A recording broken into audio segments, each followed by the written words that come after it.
ये शांतनु नायडू है। देश के मशहूर उद्योगपति रतन टाटा अपने आखिरी दिनों में इस युवा बिजनेसमैन के साथ सबसे ज्यादा देखे गए। शांतनु रतन टाटा को अपना दोस्त बताते रहे हैं और एक दोस्त की तरह कई मौकों पर शांतनु रतन टाटा के कंधे पर हाथ रखे दिखते हैं। रतन टाटा की अंतिम यात्रा के दौरान भी शांतनु उनके साथ दिखे। इस दौरान मीडिया जब उनसे दोस्त के निधन पर उनकी प्रतिक्रिया के लिए पहुंची तो उन्होंने साफ साफ कहा कि अगर आप मुझे शांति से शोक मनाने दे तो मैं आपका आभारी रहूंगा। बता दें कि शांतनु और रतन टाटा की दोस्ती लंबे समय से चर्चा में रही। देश के सबसे बड़े उद्योगपतियों में से एक रतन टाटा की उनसे करीब 50 साल छोटे नौजवान के साथ दोस्ती देखकर सब हैरान होते रहे हैं। हालांकि इस दोस्ती के पीछे एक दिलचस्प किस्सा भी है। 31 वर्षीय शांतनु एक उद्यमी और गुड फेलोज स्टार्टअप के संस्थापक भी हैं। वो मोटोपॉज जैसे मुहिम से भी दशकों से जुड़े रहे हैं। शांतनु नायडू ने रतन टाटा को काफी प्रभावित किया था। शांतनु अब रतन टाटा के ऑफिस में जनरल मैनेजर के पद पर काम करते हैं। साथ ही वो नए स्टार्टअप में निवेश को लेकर टाटा समूह को सलाह भी देते हैं। शांतनु एक सोशल मीडिया इन्फ्लुएंसर और लेखक भी हैं। दरअसल शांतनु और रतन टाटा की पहली मुलाकात साल 2014 में हुई थी। तब शांतनु टाटा एलेक्सी में डिजाइन इंजीनियर के तौर पर काम करते थे। पुणे में देर रात हाईवे से गुजरते समय शांतनु को सड़क पर कुत्तों के शव दिखाई देते थे, जिनकी तेज रफ्तार से चलने वाली गाड़ियों के नीचे आने से मौत हो जाती थी।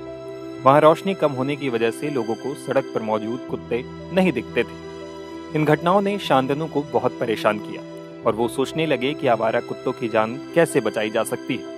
उन्होंने इसके लिए एक प्लान तैयार किया। इसके बारे में उन्होंने एक इंटरव्यू में बताया था।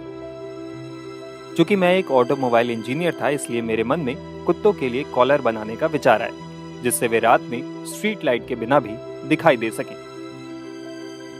कई तरह की कोशिशों के बाद शांतनु ने एक डॉग कॉलर बनाया। कॉलर को बनाने के लिए शांतनु और उनके दोस्तों ने चंदा किया। शांतनु की मुहिम की वजह से कुत्तों के लिए बनाया गया रिफ्लेक्टिव कॉलर रात में उनकी जान बचाने लगा। इसकी जानकारी रतन टाटा तक पहुंची तो उन्होंने शांतनु को मिलने के लिए बुलाया। यहीं से दोनों की दोस्ती शुरू हो गई।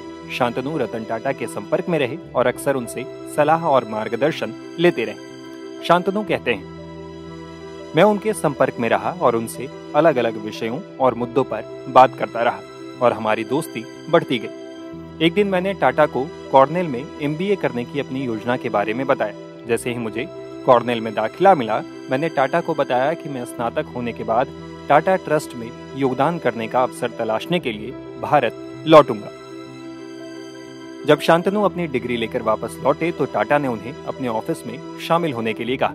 ये साल 2017 की बात है और तब से वो उनके ऑफिस में काम कर रहे हैं। अब शांतनु ने रतन टाटा को आखिरी विदाई देते हुए अपने लिंक्डइन पोस्ट में अपने मित्र के प्रति प्रेम का इजहार करते हुए लिखा, इस दोस्ती ने अब मेरे अंदर जो खालीपन पैदा कर दिया है, मैं अपनी बाकी की जिंदगी उसे भरने की कोशिश में बिता दूंगा। प्यार के लिए दुख की कीमत चुकानी पड़ती है। अलविदा मेरे प्यारे लाइट हाउस।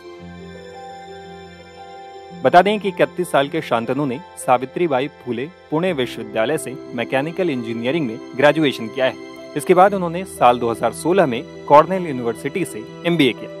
शांतनु नायडू अपने परिवार की 5वीं पीढ़ी हैं जो टाटा ग्रुप में काम कर रहे हैं। अगर बात शांतनु नायडू की संपत्ति की करें तो अलग अलग जगह इसे लेकर अलग अलग दावे किए गए हैं। कई मीडिया रिपोर्ट्स के अनुसार शांतनु नायडू की कुल संपत्ति 6 करोड़ रुपए के करीब है। उनके इस नेटवर्थ में रतन टाटा के साथ काम करने, मोटोपॉज के माध्यम से समाज सेवा और उनके द्वारा ऑनलाइन की गई कमाई भी शामिल बताई जाती है। रतन टाटा जी उद्योगपति नहीं थे, वो सेवापति थे। उद्योगपति और सेवापति में फर्क होता है। वो सेवापति थे, पब्लिक के सेवा करने वाले वो पति थे।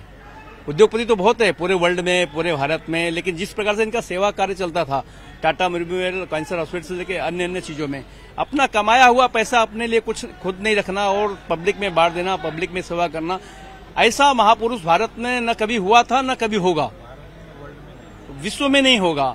आज एक 2 BHK फ्लैट में रहते थे रतन जी, 2 BHK फ्लैट में रहते थे। कितने बड़े बड़े आलीशान होटल, एम्पायर, लेकिन 2 BHK फ्लैट में उनका घर था। तो ये एक योगायोग होता है कि नाम ही रतन था और काम भी उन्होंने रतन जैसा किया।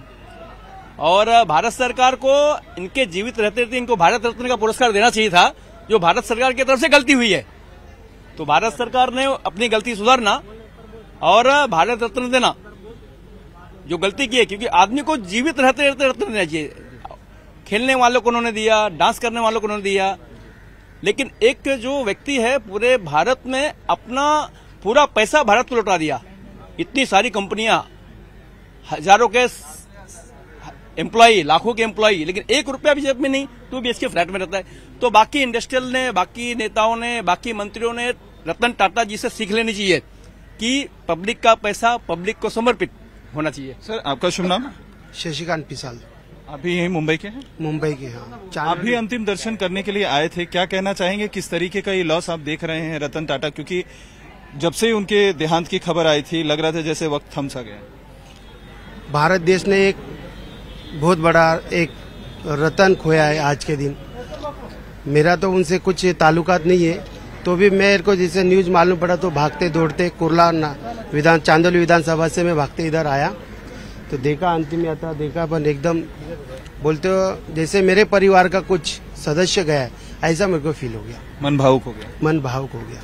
क्या कहना चाहेंगे, इनका जाना, इनका देहांत होना कितनी बड़ी उन गरीब लोगों के लिए बहुत बड़ी क्षति है। उद्योगपतियों के लिए तो है ही है, मगर उन गरीब लोगों के लिए बहुत क्षति है जो कमजोर तबके थे, उनकी बहुत मदद करते थे। हमारे घर कानपुर उन्नाव जिले गए थे, तो वहाँ जहाज उतारे थे, उन्होंने कहा था यहाँ हम पार्क बनवा देंगे। कौन से साल की बात है? ये हो गया 7 साल पहले की बात है। तब अखिलेश यादव मुख्यमंत्री थे, वहाँ उनके साथ गए थे, मुख्यमंत्री भी थे। तो उन्होंने कहा था यहाँ पार्क बहुत बड़ा बनाएंगे, 48 करोड़ रुपया आपको देंगे हम लोग। मगर विडम्बना ऐसी है कि फिर मुलाकातें नहीं हो पाई। जब आज रात 12 बजे सुने तब हवाई जहाज पकड़ के कानपुर से यहाँ पर अभी आए 2 बजे हम दिन में। हाँ, तो आपको लगता है कि इनका जाना एक ऐसी क्षति है जिसका जाना उद्योग जगत को क्षति है, उन गरीब लोगों को महान क्षति है जो आम आदमी थे, जिनकी वो मदद करते थे। और भी लोगों से बात करते हैं। सर, आपका शुभ नाम? किरीट सुरती। आप यही मुंबई के हैं? हाँ, यहाँ मैं मुंबई का हूँ। ओके, क्या कहना चाहेंगे सर, ये कितना बड़ा लॉस आप देख रहे हैं? क्योंकि ये न सिर्फ एक इंडस्ट्रियलिस्ट के लिए एक बड़ी आइकॉन थे, यूथ आइकॉन के तौर पे भी जाने जाते। देखिए, मैं उनको नहीं जानता हूँ ना, वो मुझे जानते थे, लेकिन मैं ये जानता हूँ कि उन्होंने देश के लिए बहुत कुछ किया, इसलिए मैं समय निकल के यहाँ पर आया सिर्फ श्रद्धांजलि देने के लिए, बस। तो आप काम से समय निकाल कर आप आए? हाँ, मैं आई रिस्पेक्ट हिम, मैं बहुत रिस्पेक्ट करता हूँ उसको, और जो देश के लिए उन्होंने किया वो वो जो बयान भी नहीं कर सकते हम लोग। और उसके जैसा जो भी जो कैलिबर का जो एक लीडर था वो, और नॉट ओनली दैट, वो सब जो भी एंटरप्रेन्योर्स और इंडस्ट्रियलिस्ट है उन लोग ने टाटा से सीखना चाहिए कि कैसे देश के लिए जो भी संपत्ति है, देश के लिए जो पैसा है वो यूज होना चाहिए। वो एक बड़ा एक ग्रेट एक आइकन है वो, मैं ये मानता हूँ उसके बारे में।